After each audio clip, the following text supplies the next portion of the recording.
అప్పట్లో చెప్తూ ఉంటారు, అత్యధిక పారితోషికం తీసుకున్న తొలి కథానాయిక కూడా కృష్ణవేణి గారి గురించి చాలామంది చెప్తూ ఉంటారు. వారి నటన అత్యద్భుతం.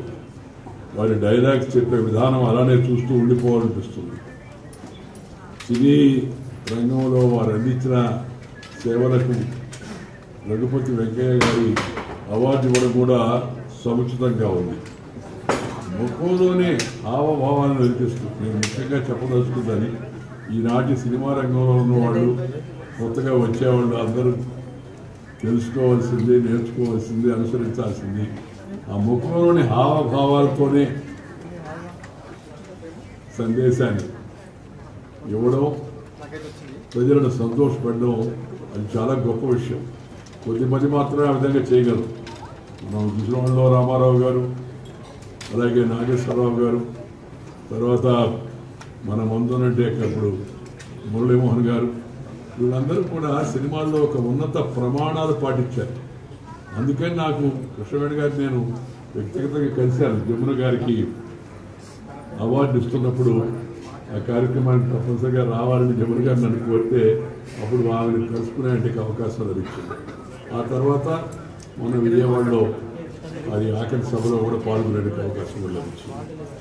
ఉన్నత ప్రమాణాలు, సంస్కారవంతమైన నటన, దాంతోపాటు మంచి పాటలు, శ్రావ్యమైన, అదేవిధంగా వాటి ద్వారా కూడా మంచి సందేశం, మానసిక ఉల్లాసం కలిగించే విధంగా నటించడం అవుతుందో అది చాలా గొప్ప విషయం.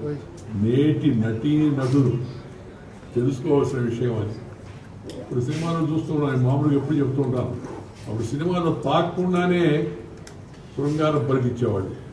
ఇప్పుడు తాకినా, పీకినా, గోకినా మనకు ఆ భావన కలగడం లేదు. సినిమా ఎందుకు ఇలా తయారైపోయింది, ఈ పరిస్థితి మనం ఎందుకు వెళుతున్నాం?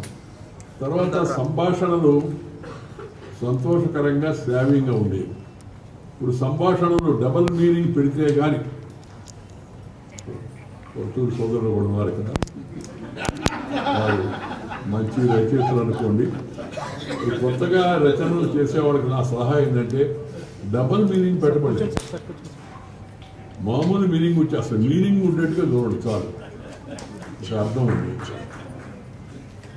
డబుల్ మీనింగ్ పెట్టి వ్యంగ్యమైన పదజాలాన్ని ఉపయోగించి, వ్యంగ్యం జీవితంలో ఒక భాగం, నేను కాదన్నా, కానీ వ్యంగ్యం మరీ మితిమీరితే ఏమవుతుందో కూడా మనందరికీ తెలుసు.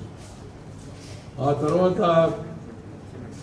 బూతు మాటలు వాడితే కానీ జనం హర్షించరు అని తప్పుడు అభిప్రాయం జనంలో కలిగిపోయింది.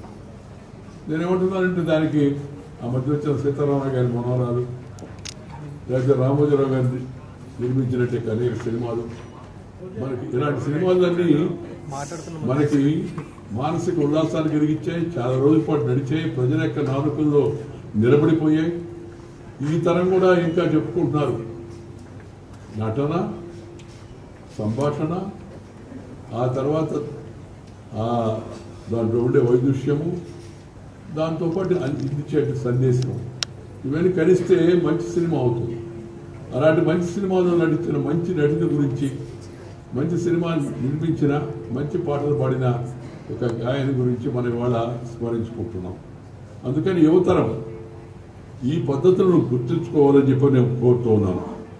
ఈ ముఖంలో హావభావాలు పలికిస్తూ జనాన్ని సంతోషపరిచే విధానం ఏతుందో అది చాలా ముఖ్యం. సినిమా అంటే కేవలం వ్యాపారం కాదు, అది ఒక కళాత్మక సందేశం. సినిమా అంటే ప్రజలకు ఒక మంచి విషయాన్ని తెలియజేయడం. పాత రోజుల్లో కూడా విలన్లు ఉండేవాళ్ళు, ఫైటింగ్ ఉండేది, విలన్ కొద్దిగా ఊగినట్టుగా ఊగేవాడు, ఆఖరణ విలనం అంతమయ్యేవాడు, లేకపోతే తగిన గుణపాఠం అయ్యేది, రాజమండ్రి సెంట్రల్ జైలుపై వెళ్ళేవాడు. ఇప్పుడు అట్ట కాదు, విలన్ నెగటివ్ క్యారెక్టర్ హీరో చేస్తారు, చాలా తప్పు.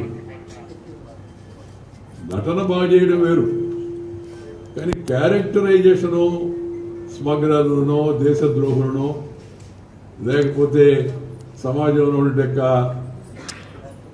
తప్పుడు విధానాలు పాటించే వాళ్ళనో మనం హీరోయిజం, అది హీరోయిజం అనిపిస్తుంది, చేయకూడదు. అలాంటి ఆదర్శాన్ని పిల్లల ముందు పెట్టకూడదు. మంచిగా ప్రమాణాలు పాటించాలి, మంచి కథ సంవిధానం దానికి ఉండాలి.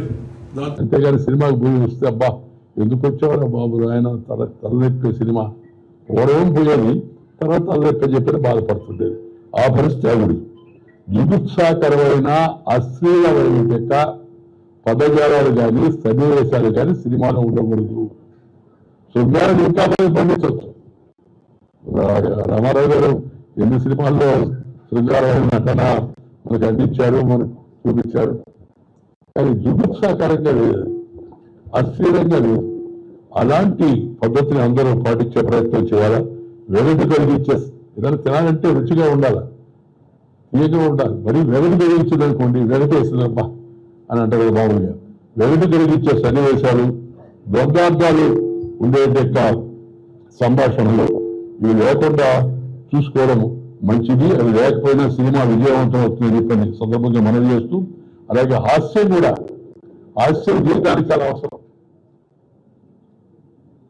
కొంత హాస్యం జీవితంలో ఉండాలి మామూలుగా. ఈ నేను మాట్లాడుతూ కూడా చెప్తూ ఉంటాను మామూలుగా. ఎందుకంటే హాస్యం లేకపోతే అది పరిపూర్ణం కాదు, లైట్గా ఉండాలి కాస్త. కొంత మనం మాట్లాడే మాటల్లో గంభీరత్వము, సందేశంలో ఔన్నత్యము, సంస్కారవంతమైన వ్యవహారం, వీటన్నిటితో పాటు కాస్త జనాన్ని లాలించాలంటే దానికి కొంత హాస్యం కూడా అవసరం. కానీ ఆ హాస్యం కూడా వెగటి పుట్టించేదిగా ఉండకూడదు. నేను ఎవరినో దృష్టిలో పెట్టుకొని ఈ మాట చెప్పడం లేదు. నటులుగా కూడా, హాస్య నటులుగా ఉండేవాళ్ళు కూడా చక్కని హావభావాలతో, చక్కని సంభాషణలతో, మంచి అర్థాన్ని కలిగించే వీటితో జనాన్ని సంతోషపెట్టవచ్చు, మంచి అలసట తీసుకోవచ్చు. నేను మామూలుగా ఈ చిన్న పల్లెటూరులో పుట్టి రైతు కుటుంబంలో ఉండి రాజ్యాంగంలో పది దాకా వెళ్ళాను. వెళితే నేను కూడా జీవితంలో మాట్లాడేటప్పుడు కాస్త లైట్గా ఉండేట్టుగా, ఎందుకంటే ఆ రోజుకి ఈ రోజుకి పరిస్థితి మారింది. ఇంతకు ముందు లాగా నేను ఇప్పుడు గంభీరంగా గంటల 2 గంటలు ఉపన్యాసం వేస్తా ఉంటే వినేవాళ్ళు తగ్గిపోయారు. అటెన్షన్ స్పాన్ అంటారు దాన్ని, అది కూడా బాగా తగ్గిపోయింది. అటెన్షన్ స్పాన్ కూడా తగ్గిపోయింది. దాన్ని దృష్టిలో పెట్టుకొని ఉన్న సమయంలో మంచి సందేశాన్ని ఇవ్వాలా ఎవరైనా కూడా. అందుకని గ్రామర్ అవసరం, హ్యూమర్ అవసరం.